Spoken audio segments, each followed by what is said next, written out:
Ration card धारकांसाठी एक आनंदाची बातमी समोर येत आहे. जर तुम्ही मोफत रेशनचा लाभ घेत असाल तर ही बातमी तुमच्यासाठी कामाची ठरणार आहे. सरकारकडून देशातील गोरगरीब जनतेसाठी रास्त भावात अन्नधान्य उपलब्ध करून दिले जाते. रेशन कार्ड धारकांना रास्त भावात गहू तांदूळ उपलब्ध करून दिला जातो. महत्त्वाचे म्हणजे कोरोना काळापासून रेशन कार्ड धारकांना गहू आणि तांदूळ मोफत दिला जात आहे. म्हणजेच रेशनसाठी आता नागरिकांना एकही रुपया खर्च करावा लागत नाहीये. दरम्यान आता मोफत अन्नधान्य घेणाऱ्या नागरिकांसाठी एक नवीन अपडेट समोर आली आहे.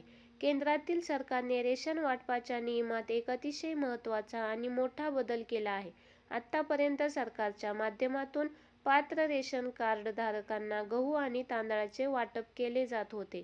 तसेच अंत्योदय रेशन कार्ड धारकांना गहू तांदळासोबतच साखर सुद्धा दिली जात होती.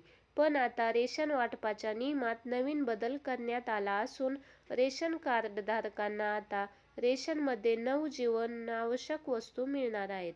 आता रेशनमध्ये तांदूळ दिला जाणार नाही तर तांदळाऐवजी 9 जीवनावश्यक वस्तू मिळणार आहेत. सर्वसामान्य गरीब लोकांचे आरोग्य सुधारण्यासाठी सरकारकडून सातत्याने प्रयत्न केले जात आहेत.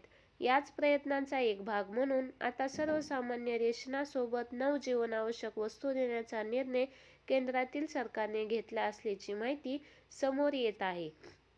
सरकारकडून आता देशातील पात्र रेशन कार्ड धारकांना तांदूळ देण्याऐवजी गहू, डाळी, हरभरा, साखर, मीठ, मोहरीचे तेल, मैदा, सोयाबीन आणि मसाले वितरित केले जाणार आहेत. देशभरातील 90 कोटी रेशन कार्ड धारकांना यास लाभ होणार आहे. धन्यवाद.